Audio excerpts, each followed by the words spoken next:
Thank you for calling United Way 211. How may I help you? Hi.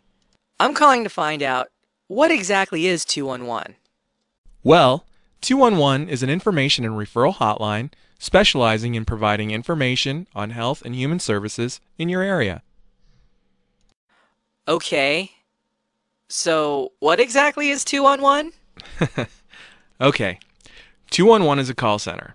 We receive calls from anyone in our community looking to find out where they can get help. Well, help with what? Almost anything having to do with your general well-being. Here are some of the reasons people have called us. I'm 3 months late on my mortgage. My wife and I need marriage counseling. I can't afford to buy my kids winter coats. My landlord is kicking me out of the apartment complex and I am pregnant. I'm a single mom and it seems as though my whole paycheck goes to pay childcare. I just got laid off. I'm addicted to oxys. My grandparents are having a really hard time getting along. The power company is going to shut off my electricity in 3 days, and my family also needs food, and I just don't know where to turn. Wow. 211 can offer all of those services? Not exactly. 211 keeps tabs on the agencies that do offer these services. 211 maintains a comprehensive database that contains nearly 2,000 services that serve the citizens of Sarasota, Manatee, and DeSoto counties. 211 is constantly updating the information in the database to ensure the caller receives the most recent information. Not just that, but agencies are given the opportunity to update information on their own. Some agencies are required by their funders to register and update the information on a regular basis. So, I call 211, I tell them my problem, and 211 tells me who to call? Basically, yes. But keep in mind, 211 is more than just a directory of phone numbers. Granted, 211 provides a valuable service as a directory.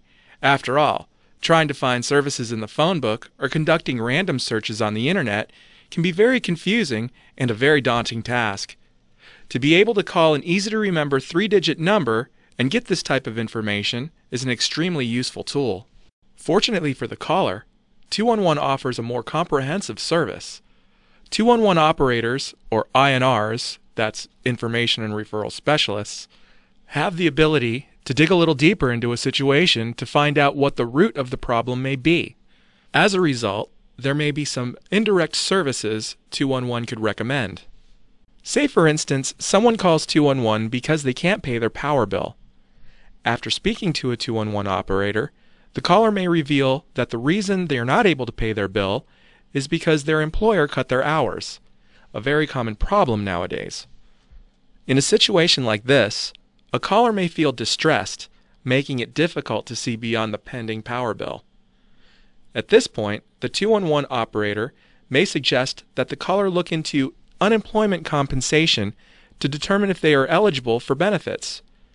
The 211 operator may also suggest looking into applying for food stamps as a supplement due to loss of income. They may even suggest a resource for free budget counseling to help the caller make better sense of their financial situation. Wow. It's almost like having your own personal toll-free counselor. Almost.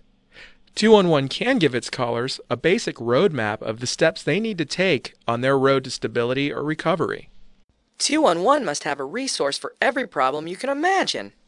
If only it was that easy. At times, a caller may present a problem for which there is no resource. Or maybe that resource does exist but is currently out of funds until the next month. It could be that the caller doesn't meet eligibility guidelines for the program. That's when 211 operators do their best to offer indirect assistance resources. In other words, if a caller is looking for rental assistance funds and none are currently available, the 211 operator may suggest looking into power bill assistance resources, which may currently be available. Wait, you mentioned something about eligibility guidelines. What's that all about? Right. Most services offered by agencies have eligibility guidelines. 211 does its best to stay in the know regarding these service guidelines. So when referring a caller to a service, the caller knows whether or not they meet guidelines and what to expect when talking to the agency. The 211 operators also make sure that the caller knows what kind of documentation they may need to bring with them. It's basically a pre-screening. This also helps agencies by referring only the clients that qualify.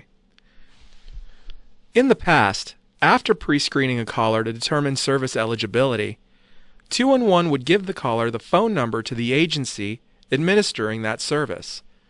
Unfortunately, the high volume of callers that were referred out to these agencies were causing serious client traffic jams.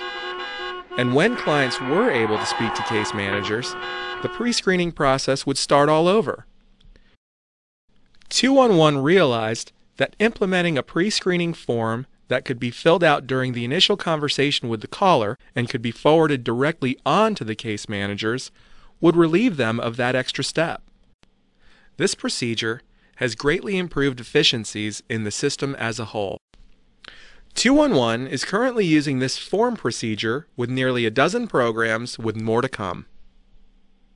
By inputting pre-screened client information to the 211 database, partnering agencies could gain access to the information to help expedite their case management procedures. Not only that, but by sharing database information, duplication of services and efforts would be greatly reduced. In other words, 211 has taken the first steps in creating a true community database with its partnering agencies. So, have I answered all your questions? I'll say. And the next time I'm in a bind, I'll know who to call. Thanks for your time.